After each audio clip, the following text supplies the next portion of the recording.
Hello friends, welcome to my channel. तो आज हम सीखने वाले हैं प्रीबायोटिक्स के बारे में।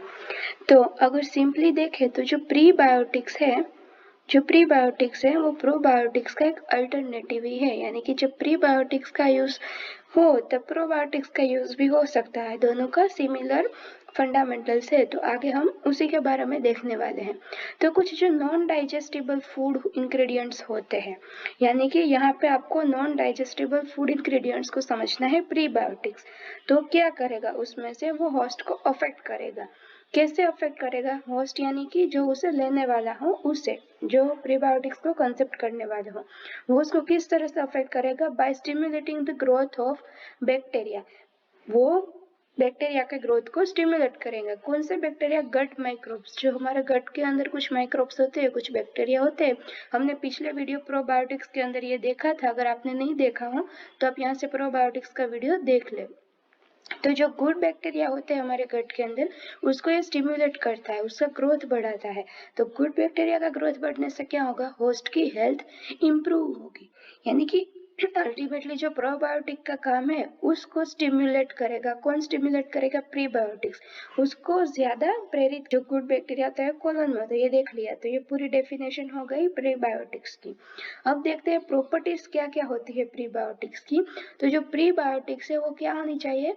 उसका जो एब्जॉर्प्शन है वो अपर जीआईटी में लिमिटेड होना चाहिए, यानी कम से कम होना चाहिए। ऐसा क्यों? क्योंकि जो प्रोबायोटिक्स प्रेजेंट है हमारी बॉडी के अंदर, कुछ गुड माइक्रोब्स प्रेजेंट है, वो ज्यादातर कोलन में होते हैं। हमने पिछली वीडियो प्रोबायोटिक्स पे देखा था कि वो कोलन में होते हैं। लार्ज इंटेस्टाइन में सबसे ज्यादा अमाउंट में गट माइक्रोब्स रहते हैं। तो अगर प्रीबायोटिक्स का जो एब्जॉर्प्शन है वो अपर जीआईटी में ही हो गया तो लार्ज इंटेस्टाइन तक प्रीबायोटिक नहीं पहुंच पाएगा, और वो कोलन के बैक्टीरिया का ग्रोथ फिर कैसे करेगा? इसलिए इसका एब्जॉर्प्शन अपर जीआईटी में लिमिटेड होना चाहिए। उसके बाद selective growth stimulation of beneficial bacteria. इसका मतलब क्या है कि ये बैक्टीरिया के ग्रोथ को स्टिमुलेट करता है, लेकिन सिलेक्टिवली करना चाहिए। यानी कि सिर्फ गुड बैक्टीरिया, जो बेनिफिशियल बैक्टीरिया है, हेल्थ बेनिफिशियल बैक्टीरिया है, उसका ही ग्रोथ स्टिमुलेट करना चाहिए। जो हार्मफुल बैक्टीरिया है उसके ग्रोथ को स्टिमुलेट नहीं करना चाहिए। उसके अलावा उसकी अदर प्रॉपर्टी वो इम्यूनो स्टिमुलेशन होना चाहिए, यानी कि इम्यूनिटी बढ़ाना चाहिए।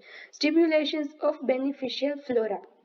इसका मतलब क्या हुआ कि जो बेनिफिशियल फ्लोरा है, यानी कि वो गुड बैक्टीरिया को कॉलोनाइज होने देगा। उसके कॉलोनाइज में कोई रिस्ट्रिक्शन आने वाला होगा तो वो नहीं लाएगा, यानी कि गुड बैक्टीरिया के ग्रोथ में हेल्प करेगा। तो ये हो गई प्रॉपर्टी। और अगर ऐसे देखें तो प्रीबायोटिक जो है वो क्या हुआ? प्रोबायोटिक्स का फूड हुआ। जैसे हमें हमारे ग्रोथ के लिए कुछ खाना जरूरी है, वैसे ही प्रोबायोटिक्स का food, one type of food हम कह सकते हैं प्रीबायोटिक्स। हम आगे भी देखेंगे। यहाँ पे कौन कौन से? Onion, garlic, wheat, soybean, synthetic sugar, alcohol, bovine milk, ये सब क्या है? सोर्स ऑफ प्रीबायोटिक्स है। अब यहाँ पे कुछ एग्जांपल है, आपको वैल्यू तो याद नहीं रखनी, ये फिर सिर्फ नॉलेज के लिए है कि ये जो ओलिगोसैकेराइड है वो क्या है? वो टाइप ऑफ कार्बोहाइड्रेट चेन है। यानी कि वो कार्बोहाइड्रेट की एक चेन होती है जो made up of 3 to 10 simple sugars की बनी हुई होती है। उसे हम एक एक शुगर होती है उसको हम मोनोसैकेराइड भी बोल सकते हैं। ओके, तो जो ओलिगोसैकेराइड है वो मेन कंस्टिट्यूएंट है प्रीबायोटिक फूड प्रोडक्ट्स। यानी कि जो मार्केट में फंक्शनल ओलिगोसैकेराइड इंक्लूड्स, यानी कि जो कुछ फंक्शनल, यानी कि जो अभी मार्केट में कुछ काम की ओलिगोसैकेराइड्स है, उनमें से कुछ ये फंक्शनल है जो अभी काम में यूज ली जाती है। ये उसके एग्जांपल है फ्रुक्टो ओलिगोसैकेराइड्स। तो आइए पहले हम देखते हैं फ्रुक्टोसैकेराइड है वो क्या है? ओलिगोसैकेराइड्स का भी ग्रुप है जो सिंपल शुगर्स को कनेक्ट करके बनता है। अब जो ऑनियन और गार्लिक में से जो मिलता है प्रीबायोटिक, उसमें इसका कंटेंट रहता है जो बेनिफिशियल बैक्टीरिया के प्रोडक्शन में हेल्प करेगा। अब अगला है ग्लूको ओलिगोसैकेराइड। तो जो ग्लूको ओलिगोसैकेराइड्स है वो भी फ्रुक्टो ओलिगोसैकेराइड से सिमिलर ही है। अब अगला है इन्यूलिन। तो इन्यूलिन क्या है? वो एक डाइटरी फाइबर है। जैसे हमने देखा कि प्रीबायोटिक्स यानी डाइटरी फाइबर है, वो मैनी कॉमन फूड्स में होता है। कौन कौन से? अनियन, गार्लिक, बनानास, बीट, इन सब में से ये मिला रहता है।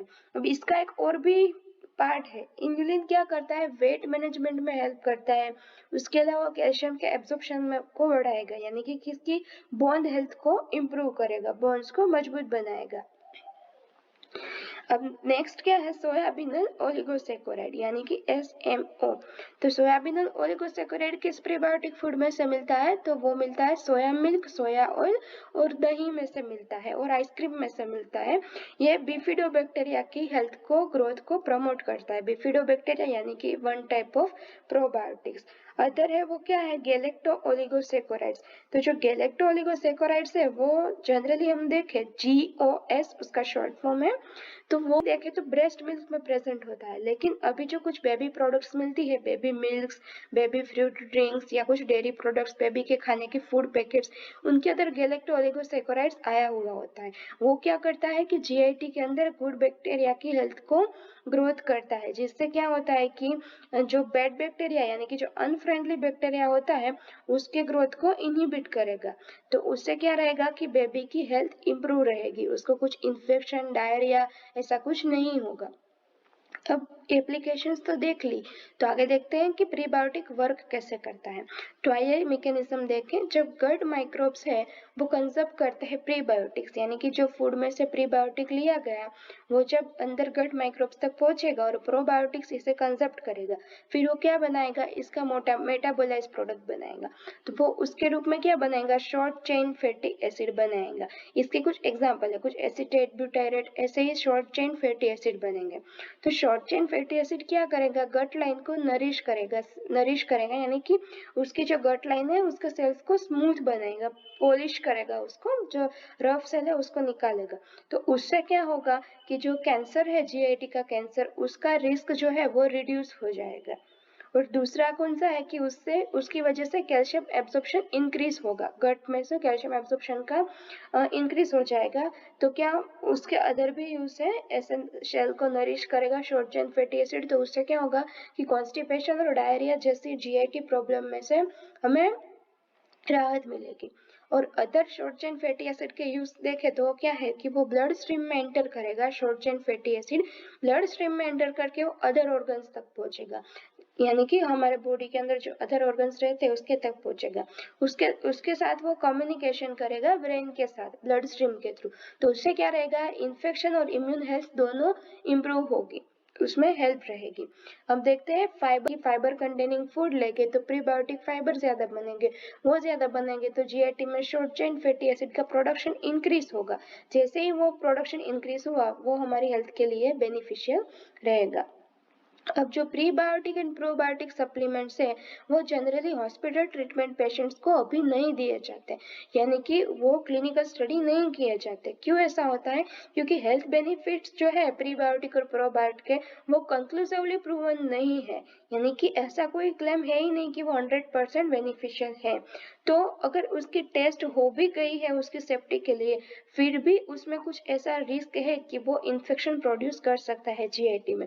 लेकिन अभी मार्केट में कुछ प्रोडक्ट्स मिलती है जो बताती है कि उसके अंदर प्रोबायोटिक और प्रीबायोटिक का कंटेंट रहता है। Thank you friends.